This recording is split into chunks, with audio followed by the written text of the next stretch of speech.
তাই পমফ্রেট মাছ বিরিয়ানি করতে গেলে মাছগুলোকে আমি ধুয়ে দিয়েছি।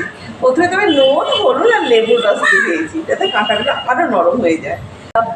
যেহেতু চাল, তাই 8 কাপ জল গরম বসিয়েছি। আর এখানে আমি আগে মাছটাকে মশলা কষে নেব। এই চালটাকে আমি ধুয়ে আলাদা করে রেখেছি। প্রথমে আমি যেরকম তেল চাপানো দিয়ে সেইভাবেই আসতে, এটা হোয়াইট অয়েল হোক, ঘি হোক বা সরষের তেল হোক, যেটা তোমাদের ইচ্ছা। আমি সাদা সরষের তেলই নিয়েছি। তাই এখানে আমি রসুনটা দিলাম।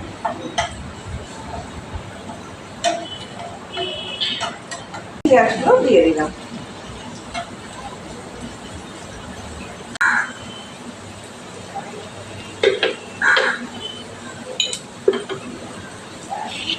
এই পেঁয়াজটা আছে, এটা আমি ঘি আলাদা ফ্রাই করে তুলে রাখবো।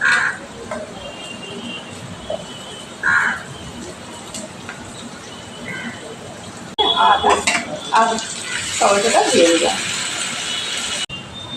এখানে মাছের পরিমাণ অনুযায়ী আমি লঙ্কা গুঁড়ো দিলাম।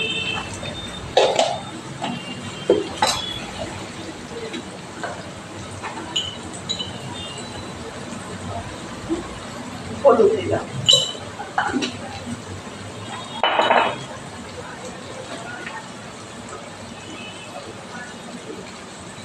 নুন দিলাম। আমাকে একটু জল দিয়ে এবার আমি গ্রেভি বানাবো।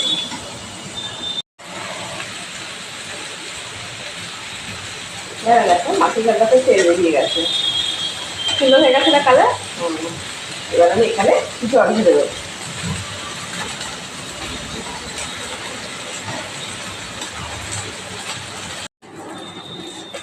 চালের পরিমাণ অনুযায়ী আমি এখানে নুন অ্যাড করলাম।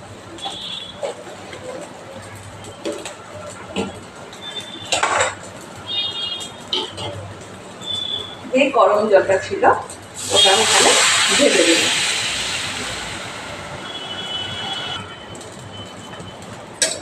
এখানে জলটা চায় মাছের ছালে ফুটছে।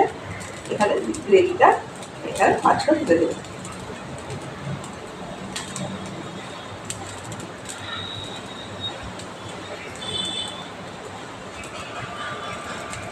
দেখো এটা গ্রেভি মতো হয়ে গেছে। আর এখানে না হাফ জল শেষ হয়ে গেছে, আওয়াজ হচ্ছে।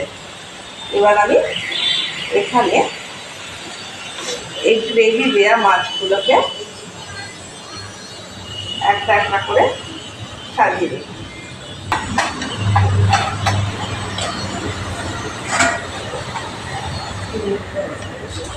ফ্রিজে দেখ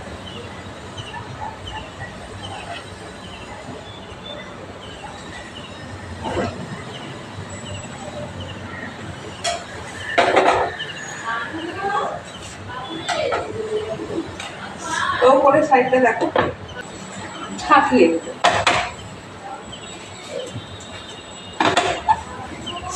দিয়ে বাকি গ্রেভিটা এখানে অ্যাড করে দিচ্ছি।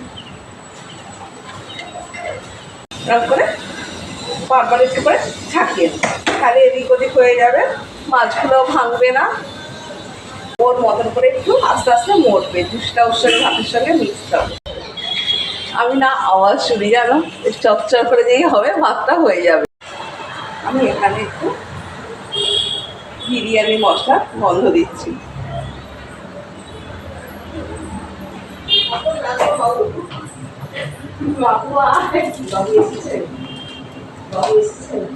পেঁয়াজ ভাজাটা এখানে আমি দিয়ে দিচ্ছি।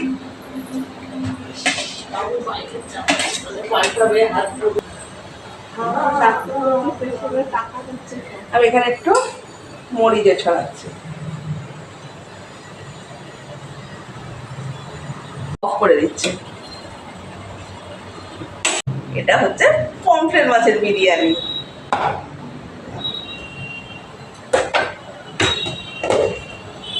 দেখো পমফ্রেট মাছের বিরিয়ানি তৈরি।